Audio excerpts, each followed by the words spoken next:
Assalamualaikum warahmatullahi wabarakatuh, bosku semua.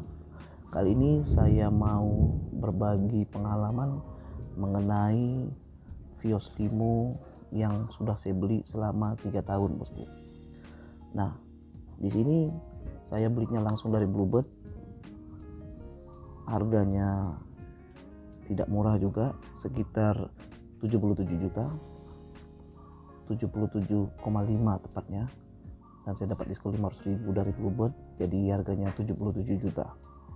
Nah, bosku, di sini saya mau cerita tentang Vios Limo saya ini, kekurangannya dan kelebihannya juga.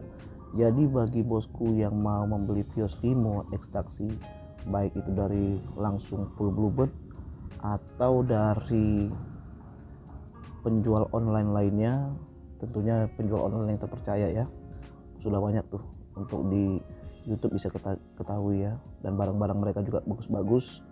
Nah, di sini kekurangan untuk pertama kali saya beli Vios Limo saya ini, yaitu yang pertama adalah kaki-kaki ya bosku. Kaki-kakinya sungguh tidak enak ya.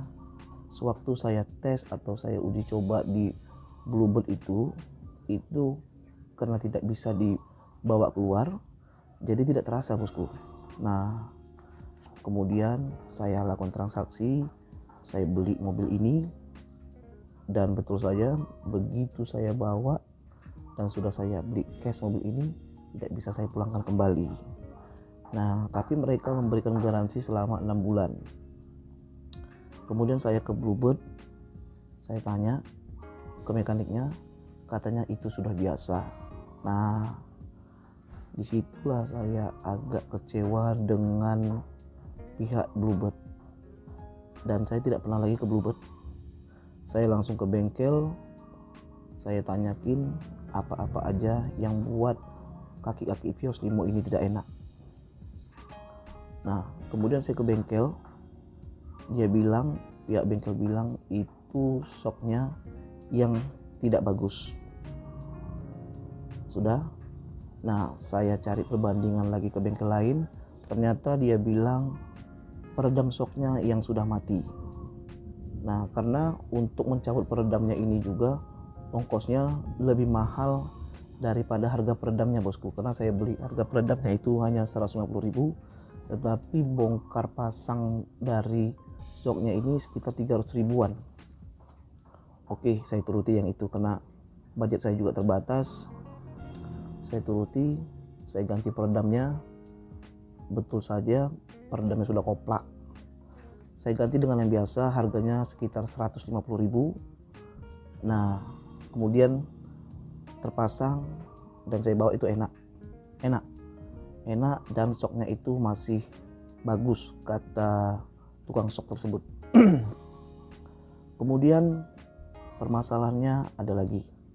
Setelah itu saya beli 3 bulan pemakaian. 3 bulan pemakaian itu saya beli, tidak enaknya itu masalah di kopling. Nah, kemudian saya berinisiatif itu saya ganti can close-nya, kemudian mataharinya juga saya ganti. Itu harganya sekitar 2,5 juta. Nah, sama ongkos pasang 2,5 juta itu di bengkel di Kota Medan ya tentunya. Nah, kemudian masalah kopling can close beres.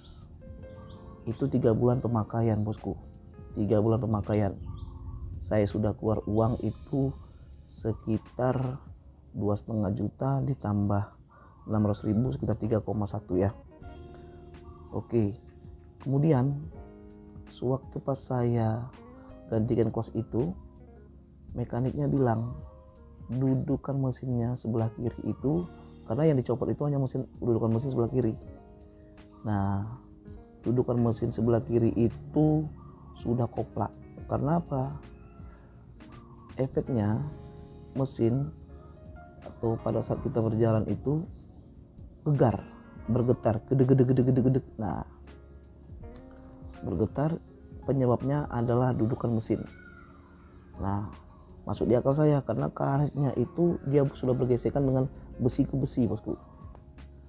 Nah, udah saya ganti juga. Kebetulan saya ada uang, langsung saya ganti dudukan mesin sama can close plus matahari. Oke, itu sudah beres. Nah, tetapi itu juga nggak enak ya, bosku, karena ternyata dudukannya sebelah kanan itu setelah dilihat sama mekaniknya itu juga sudah mulai koplak. Karetnya mulai koplak. Karet yang ada di dudukan mesin itu ada karet, bantalan karet. Nah, itu sudah koplak, udah bergeser dia, udah nggak presisi. Terus kemudian di 2 tahun berikutnya saya kena bermasalah dengan shock karena jeduk. Nah, ini sedap. Mobil setelah 2 tahun saya pakai bunyinya jeduk, masuk lubang jeduk, terutama di sisi bagian depan itu. Di sebelah kanan jeduknya terasa sekali karena langsung berdekatan dengan setir ya, bosku. Nah, saya pergi ke tukang shock, tapi bukan tukang shock yang lama, ini tukang shock yang baru. Dia cukup terkenal juga di kota Medan. Saya lihat ke sana. Nah, ternyata setelah mereka cek, shocknya juga sudah mati. Shocknya tidak balik lagi, bosku. Nah, kemudian saya tanya harga untuk penggantian shock. Sebelumnya saya agak cemas karena budget saya pada saat itu terbatas. Nah, setelah tukang shock itu ngasih tahu sama saya harga shocknya hanya sekitar 1,5 juta. Nah, saya putuskan ganti. Ternyata itu ori, tapi Yaris punya. Nggak apa-apa, karena kata tukang shock itu nggak apa-apa, saya gas ganti. Nah, diganti saya sudah keluar lagi uang sekitar 1,5 juta dan hasilnya bagus. Tetapi ada bagian yang tidak mengenakan sama saya di daerah setir ya, agak kerdek bunyinya seperti itu. Nah, kemudian setelah itu, bosku, saya ganti power window ya. Dulunya ini selama 2 tahun mobil saya ini masih pakai engkol, bosku. Nggak apa-apa, karena saya pikir power window itu nggak penting-penting kali ya.